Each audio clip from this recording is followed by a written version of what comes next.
Voilà, que Dieu vous bénisse, frères et sœurs. Je suis content de pouvoir faire cette réunion ce soir. Voilà, comme je vous ai dit hier, j'ai été très fatigué depuis une dizaine de jours. Voilà, après avoir eu cette maladie-là. Mais voilà, on va lire la parole du Seigneur. Et vous savez, hier, quoi, dans la soirée, je me suis senti un peu mal et puis j'ai été à l'hôpital à Créteil. Puis vous savez, euh, en roulant comme ça, je pensais à tout ce qui s'est passé depuis ces quelques mois. Et puis j'avais aussi une certaine crainte, faut dire la vérité, une certaine peur de tout ce qui se passe, Seigneur. Et je pensais à la fragilité de la vie. Mes frères et sœurs, nous sommes réellement, comme la Bible dit, qu'une vapeur qui paraît pour un temps, alors que ce temps soit un temps efficace. Si nous paraissons que pour un temps sur cette terre, que au moins ce temps soit utile pour Dieu. Mes frères et sœurs, il est temps de faire quelque chose. Vous savez, on est en train de vivre les derniers temps, nous le savons. Nous voyons tout ce qui se passe, ce virus qui a frappé l'humanité tout entière. Les présidents, les États, tout est compliqué. Et j'aimerais lire la parole de Dieu dans l'évangile de Luc. Évangile de Luc, chapitre 23 et verset 8. Lorsque Hérode vit Jésus, il en eut une grande joie, car depuis longtemps il avait désiré le voir, à cause de ce qu'il avait entendu dire de lui. Et il espérait qu'il le verrait faire quelques miracles. Et il lui adressa beaucoup de questions, mais Jésus ne répondit rien. Vous savez, les silences de Dieu, bien souvent, sont bien plus puissants qu'une foule de paroles. Et là, Jésus garde le silence devant toutes les questions de cet homme. Et la Bible dit, au verset 10, les principaux sacrificateurs et les scribes étaient là, et l'accusaient avec violence. Hérode, avec ses gardes, le traita avec mépris. Et après s'être moqué de lui, et l'avoir revêtu d'un habit éclatant, il le renvoya à Pilate. Et écoutez ce qu'il est dit maintenant. Ce même jour, Pilate et Hérode devinrent amis d'ennemis qu'ils étaient auparavant. Regardez la puissance du témoignage de Jésus, la puissance du silence de Jésus. Deux hommes qui sont ennemis, des ennemis jurés, qui ne se parlaient plus, à cause que Jésus les a réunis un jour. Jésus n'a rien dit pourtant, mais il s'est passé quelque chose dans l'invisible. Et la Bible dit que ces deux hommes sont devenus amis alors qu'ils étaient ennemis. La Bible dit dans Matthieu 5, au chapitre 9, « Heureux ceux qui procurent la paix, car ils seront appelés fils de Dieu. » Jésus est celui qui procure la paix. Il a ramené la paix dans ces deux hommes. Ces deux hommes sont devenus amis alors qu'ils étaient ennemis. Et puis le mot que j'ai sur mon cœur ce soir, c'est celui-là, mes frères et sœurs. Mes frères et sœurs, il est temps d'apporter la paix autour de nous. Il est temps d'enterrer la hache de guerre pour certains. Mais tu peux dire, pasteur, moi je suis pas en guerre, moi je suis un chrétien.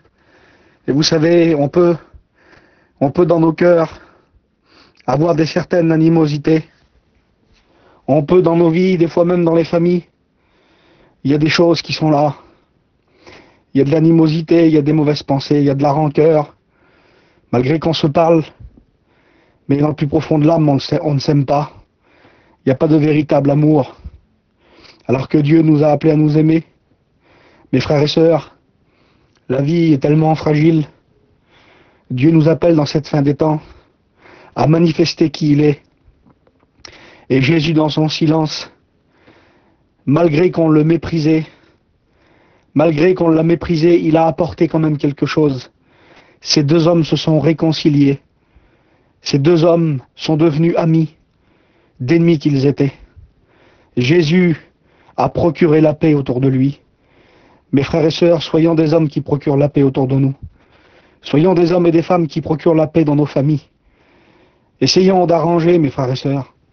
Nous sommes en train de vivre les derniers temps. Ah, le diable fait tout. Le diable fait tout dans ces derniers temps pour qu'il y ait des mauvaises conversations, pour qu'il y ait des guerres, pour qu'il y ait des choses mauvaises entre nous, entre les chrétiens, entre les serviteurs de Dieu des fois. Il y a de l'animosité, il y a de la rancœur. On écoute tellement de choses. Certains disent, moi je suis de Paul, l'autre d'Apollos. Il y a tellement de groupes, mes frères et sœurs, il y a tellement de choses. Il y a tellement de choses aujourd'hui qui attristent le cœur de Dieu. Il y a tellement de choses qui attristent le cœur de Dieu, qui attristent le cœur de Dieu. Dieu veut un peuple uni, un peuple ensemble, un peuple ami. La Bible dit que ces deux hommes étaient des ennemis. Et à partir de ce moment-là, sont devenus des amis. Soyons des amis. Soyons des frères, mes frères et sœurs. Ah Dieu, que Dieu entende ma prière. Que notre mission soit une mission unie dans cette fin des temps. Ah Seigneur, il faut enterrer, comme je disais, la hache de guerre. La hache de guerre, bien qu'un chrétien n'est pas en guerre, comprenez ce que je veux vous dire, mais il faut enterrer les vieilles rancœurs. Il faut enterrer toutes les vilaines choses là. Toutes les choses mauvaises qui nous empêchent d'avancer. Je voudrais vous dire que ce jour-là, le jour où ces deux hommes ont eu cette rencontre avec Jésus, ils ne savaient même pas eux, mais il s'est passé quelque chose dans leur cœur. Ils sont devenus amis, ils se sont réconciliés. Mon frère, ma soeur, toi qui écoutes ce message, arrête de prier, va te réconcilier. Tu peux prier 5 heures, tu peux prier toute la nuit, tu peux jeûner. Avant de mettre ton offrande, va te réconcilier. Va te réconcilier avec ton frère, va te réconcilier avec le pasteur, va te réconcilier avec celui pour qui tu envoies quelqu'un, je sais pas. Réconcilie-toi, qu'il n'y a rien dans ton cœur. Ah, qu'il n'y a rien dans ton cœur. Si tu sens qu'il y a quelque chose dans ton cœur, prie ce soir afin que le Seigneur l'enlève. Il est le seul qui est capable d'ôter dans les cœurs de tout ce qui se passe. Jésus, dans son silence, il a ôté dans le cœur de ces deux hommes l'animosité qu'ils avaient l'un pour l'autre. Et à partir de ce moment-là, le texte dit, ce jour même, Pilate et Hérode devinrent amis d'ennemis qu'ils étaient, à cause du silence de Jésus. Ah, mes frères et sœurs, le silence du Seigneur, il est tellement puissant. On parle tellement, nous on dit tellement de choses. Moi je ferai comme ceci, moi je ferai comme cela. C'est à cause de lui. Il n'a pas fait bien les choses. Et nous, comment qu'on est, mes frères et sœurs? Comment qu'on est devant Dieu? Vous savez, comme la vie, elle est tellement fragile. Je vous donne ma parole que demain, si vous voyez la mort arriver, si vous avez une grande panique qui vient sur vous, croyez-moi que vous allez faire quelque chose, vous allez demander pardon tout de suite. Quand tu vois ta vie qui défile devant toi, tu demandes pardon à Dieu, parce que tu sais qu'encore dans ton cœur, il y a des choses. Ah, on a besoin de se repentir, mes frères et sœurs. Je vous dis devant Dieu, de tout mon cœur, on a besoin de se repentir. On a besoin de demander pardon à Dieu, et de demander de son amour. Seigneur, donne-moi de ton amour pour aimer les autres. Ah, je veux rien garder dans mon cœur contre quelqu'un, Seigneur. Je veux rien garder dans mon cœur contre quelqu'un. S'il y a quelque chose, s'il y a une racine d'amertume qui a poussé, Seigneur, montre-la moi, afin que moi je l'arrache. Afin que je l'enlève, Seigneur, avec toi. Ah, Seigneur, je te loue. J'aimerais prier le Seigneur avec ce message tout simple. Le message, il est simple. Regardez, ça fait 9 minutes que je parle. Ce message, il est simple. Heureux ceux qui procurent la paix. Procurez la paix dans vos maisons. Procurez la paix avec vos enfants. Procurez la paix dans les foyers de vos enfants. S'il y a des mères de famille et des enfants qui sont mariés, procurez la paix. Laissez les jeunes. Laissez-les arrêter de diriger les foyers de vos enfants. Arrêtez de diriger les foyers, arrêtez de parler. Laissez faire le Seigneur. Priez plutôt. Priez, mes frères et sœurs. Nous sommes en train de vivre les derniers temps, les temps de la fin. Et Dieu cherche un peuple qui procure la paix autour de lui, qui apporte la paix. Ah, ne parlez plus les uns sur les autres. Ne parlez plus sur les frères, ne parlez plus sur les serviteurs de Dieu. Ne parlez plus sur la mission, ne parlez plus. Aimez-vous les uns les autres. Aimez-vous, attachez-vous à Dieu, il revient. Cherchez son Église. Sanctifiez-vous. Recherchez la paix. Procurez la paix. Aspirez à la paix. Vivez la paix. Lisez la parole. J'aimerais prier le Seigneur. Ah, Seigneur, je te loue, Barodevel. Seigneur, merci de ta grâce, de ton amour, Seigneur, de tout ce que tu fais pour nous, Barodevel Tout-Puissant. Nous savons que tu reviens bientôt. Nous savons, Seigneur, que tu as la porte. Seigneur, quand tu viendras, de nous être de ceux et celles nous voulons être, Seigneur, des artisans de paix. Nous voulons travailler pour la paix. Nous voulons autour de nous procurer cette paix, Seigneur. Étends tes mains sur nous, que nous puissions être comme toi tu veux, Seigneur. Ah, éternel Jésus, comme j'ai lu cette parole tout à l'heure, ton silence, Seigneur. Mais Seigneur, ton silence, il est puissant. Ces deux hommes se sont réconciliés, Seigneur. Ah, Seigneur, que des foyers se réconcilient ce soir.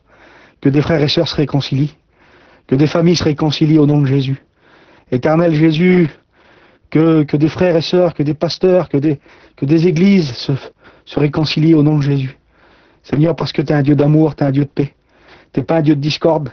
Tu n'es pas un Dieu, Seigneur Jésus, de haine, de guerre. Ah, Dieu, nous te louons. Toi appartient la gloire. Que Dieu vous bénisse, mes frères et sœurs. Priez pour la paix. Priez pour la paix, mes frères et sœurs, dans les foyers. Priez pour la paix dans la mission. Priez pour la paix dans les églises. Priez pour la paix, mes frères. Que Dieu vous bénisse.